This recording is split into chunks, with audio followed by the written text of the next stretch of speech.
Welcome to the West Ham Voice. Thank you for joining me. I hope you're enjoying this beautiful sunshine.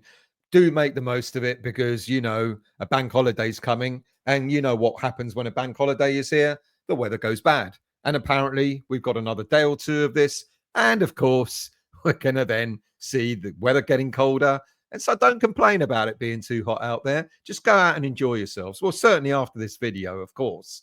And also, if you watched the West Ham Voice on Thursday, you would have seen a small video, an animation that I put up, which kind of gave a bit of a situation about our current status at the club. Now, it's all tongue in cheek. It was all done in jest. And the makers of that video are 6foot2.co.uk. They're the ones that deserve the credit for it. I didn't create that. I'm not that clever to do that. But if you've not yet come across this website, go to 6foot2.co.uk and subscribe there because it's a great website. It combines all the West Ham news in one. You can get all the latest updated news, that you, instead of having to scroll through a whole load of different channels, a whole load of different social media websites, you can just go straight to 6foot2.co.uk and get everything you need. It lists all the videos. I'm grateful for them. They show all the videos that I do and plus all the other YouTube channels, and you can listen to all the podcasts that are produced as well. So 6foot2.co.uk. And whilst I'm at it, if you've yet to subscribe to the West Ham Voice, please do so. Costs nothing to subscribe. All the content is free. And also, if you enjoy the content, please do hit the like button at the end. So it goes without saying that as far as the Premier League is concerned this season, West Ham are not the only team who have had a season to forget. After spending 3 seasons playing in Europe, the come down has been quite incredible. 6th place a few years ago, which earned us the right to compete in the Europa League and get into the semi-finals in a competition that many of us still think we should have won that season. Then the following season, finishing 7th, again earned us the right to play in Europe, this time the Europa Conference League, and we all know how that ended. And by winning that trophy, we were again in Europa League last season, where we got to the quarterfinals and were beaten against Leverkusen.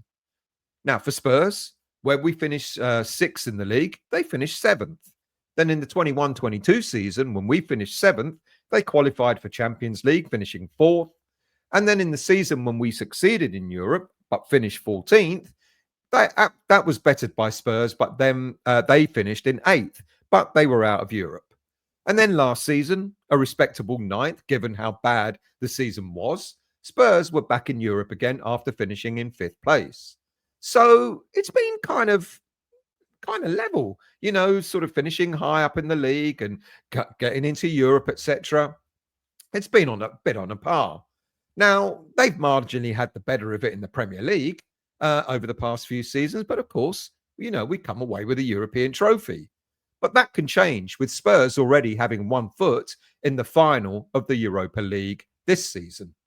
Now, we all know we're currently 17th in the league, while Spurs sit 1 place and 1 point above us.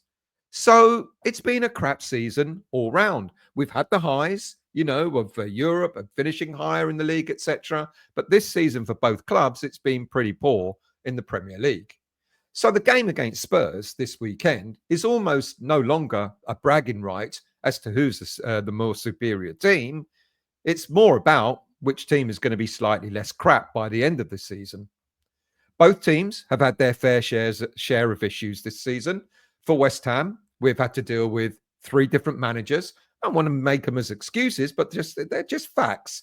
3 different managers who brought with them some kind of chaos, both on and off the pitch.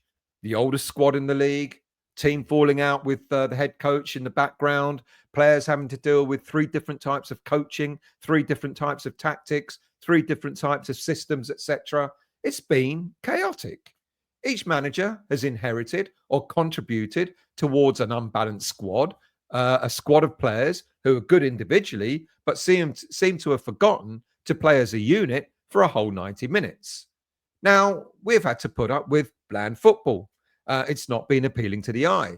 And we've had to contend with a number of injuries throughout the season that's not helped the team to settle. For Spurs, the once fancied Ange Postecoglou now seems to be public enemy number one amongst a lot of Spurs fans, often being abused for his tactics and style of play. Yet, Spurs fans have not taken into account, or maybe they have taken into account, the long list of injuries that the manager has had to deal with throughout the whole season, which has caused quite a lot of disruption to the season itself. Yet, despite that, Postecoglou's style of football is something that we West Ham fans want. That attack-minded, a little bit of gung-ho approach.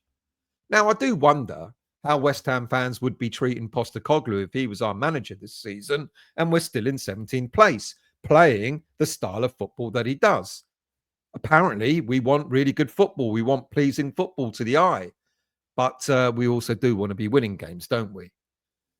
So we go into Sunday's game against Spurs, and we should be looking forward to it, I hope. After all, our North London neighbours will keep reminding us that this is our cup final. But alas, with the way our season has panned out, there could be a fear that many fans might choose to take a long weekend bank holiday break rather than spend their time watching a game where they fear entertainment might be lacking. Now, as it stands, there are only about officially just over 1,500 tickets left for the game. But how many fans who haven't bothered to relist their tickets on ticket exchange are actually going to come to the game at the weekend? Let's hope that there aren't many empty seats and that the stadium will have a good atmosphere about it and get behind the team. Now, Spurs' form has not been great of late. Their last league win was the 3-1 home win against Southampton back at the beginning of April. Even we didn't manage to beat Southampton at home, did we? But since then, they lost 4-2 to Wolves away, 2-1 at home to Nottingham Forest, and last weekend, a 5-1 drubbing away to Liverpool, which saw Liverpool get crowned Premier League champions. Now, if it wasn't for their efforts in the Europa League, their season would be probably as much of a write-off as ours is. And this is where perhaps Spurs' efforts in that competition might be a blessing in disguise for us. Now, on Thursday, they hosted Bodø Glimt in the semi-final first leg, where the game finished 3-1 in Spurs' favour, giving them a pretty commanding lead to take to the second leg next Thursday. Now, that win, that cushion, kind of gives Postecoglou the opportunity to maybe play a stronger team against West Ham this coming Sunday. Had the scoreline been a lot closer, then Postecoglou may have thought twice about who he might be selecting against us on Sunday. Now, we already know that they've got injuries to Heung-min Song and Raghu Dragusin. They're already out. Plus, there's further injuries to midfielder Lucas Bergvall. That he picked an ankle injury up during in the middle of the week in training. And then during Thursday's game, both James Maddison and Dominic Solanke were taken off in the second half as precautions. Apparently, both players felt niggles. It looks like they may be hamstring issues. And it's going to be interesting to see in the coming days whether they're going to be past fit or not for the game against us. But where there's an injury, there's always an opportunity for another player to demonstrate that they can be as good as the players that they're replacing.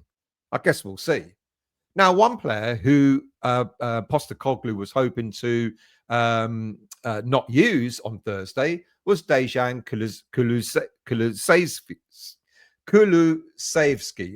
I've practiced this all day and I knew I was going to get it wrong. Kulusevski. He came on actually to replace Maddison, I think in the 65th minute. And like I said, it was hoped that he'd be kept fresh for the game against West Ham at the weekend. And then on the 75th minute, it was Wilson Odobert who came on for Solanke. Now, both Maddison and Solanke scored for Spurs on Thursday, and the other goal came from Brennan Johnson. And despite Spurs missing a number of players, it is Johnson who will be one player that I think we've got to watch out for. Well, certainly one of two players that we've got to watch out for on Sunday. He's already got 11 Premier League goals for the club this season, and he's currently Spurs' top goal scorer in the Premier League. Maddison comes a close second with 9 goals. Now, whichever players he has at his disposal, Postecoglou will still come at West Ham with his high-intensity attacking style of football. His team are all about being aggressive in attack, aggressive in midfield, which is why Kulusevski is so vital to the team. He's a key player in their midfield. Where most other teams get their fullbacks to use the width, Postecoglou has got a different approach for the way he uses his wide players. He often gets them to come in inside instead of staying wide in order to overload the central areas of midfield and try and overwhelm the opposition's midfielders. However, that approach can give clubs options with the likes, we've got the likes of Emerson and Wan-Bissaka who can use those gaps created in the width in order to attack Spurs. And this is where I think we can hurt them at the weekend. The high press and fullbacks dropping in can leave Spurs quite vulnerable, not only on the width, but at the back as well. Postecoglou's tactics certainly helped to create a lot of goals, without a doubt. They've certainly scored their fair share of goals in the Premier League this season, having notched up 62 goals. That's the 5th highest number of goals scored in the Premier League. However, their defensive frailties mean that they've conceded 56 goals as well. Now, that's just too short of West Ham's number of goals conceded. And as you already know, we had it quite bad under Lopetegui by conceding cricket score numbers throughout the season. Now, Spurs have 11 wins, 4 draws, and 19 defeats this season in the league, as opposed to West Ham's 9 wins, 9 draws, and 16 defeats. So with our attacking lineup, if we're on song, we can and should be able to score a few goals against them. But we have to be tight at the back and ensure that we don't ensure that we close them down. Plus, for us, it will be the last 5-10 minutes of the game that's going to be quite crucial. We've got to continue to be alert and aware and not let any more goals slip through us in the dying minutes of a game. Postecoglou often adopts a 4-3-3 formation, and I think we're going to match them like for like in terms of formation this weekend. So what about West Ham? How about us? Well, we're hurting quite badly right now, and a win will certainly help us to ease some of the pain, especially after the way we lost the game against Brighton last weekend. Plus, if the players and the fans cannot raise themselves to this level, to a high level against Spurs, then I really don't know what will. With only 4 games to go, we really just need a morale-boosting shot in the arm, to be honest with you. Now, no new injuries to talk about. Of course, we've now heard that Crescencio Somerville has finally had the hamstring surgery that he was encouraged to have way back in January. Now, this means that he's going to obviously miss the rest of this season. It's been suggested he'll miss most of the preseason and possibly the start of next season as well. But we don't have any other injuries to be worried about. Edson Alvarez is back. He's back training this week, so he will be available for selection. And it's possible that he will be selected for this game, first 11, because I think Potter will deploy a 4 at the back, as I've mentioned, and expect someone like Alvarez to provide that defensive midfield cover just in front of the 2 centre backs. And if need be, he can drop into a back 5 if we're under pressure. Of course, Emerson and Aaron Wan-Bissaka, I think, will start as our fullbacks. And the 2 centre back pairings are going to be Jean-Claire Todibo and Max Kilman. And I think joining Alvarez in midfield, I think we will see Souček keep his place, as well as Paqueta, with Bowen and Kudus either side of Nicholas Füllkrug, who will lead the line. Now, that would mean 2 changes in the team that started against Brighton last weekend, with James Ward-Prowse and Dinos Mavropanos dropping to the bench. Now, we really do have nothing more to lose now, and putting out an attack-minded team to go head-to-head with Spurs will at least be, or try to be, entertaining, if nothing else. Now, when we met Spurs earlier this season at their ground, back in October, it was a bit of a chastening experience when we lost 4-1 on the day. Ironically, it was pretty even up until about 50 minutes gone. And then in an 8-minute spell of madness, we completely lost our heads and conceded 3 goals. I don't envisage the same thing to happen this weekend. I think, like I said, Souček coming back into the team just shows how useful and how effective he can be. And I think he had an excellent game against Brighton last week. And he, alongside Alvarez, will be in the faces of the Spurs midfield and try to disrupt their style of play. And that, of course, like I've said earlier, will leave the likes of Aaron Wan-Bissaka and Emerson to exploit the wide areas. And then with Bowen and Kudus keeping their backline occupied to allow Füllkrug to get into some space. So the team, just to recap, like I've said, Areola in goal, Wan-Bissaka, Todibo, Kilman, and Emerson at the back.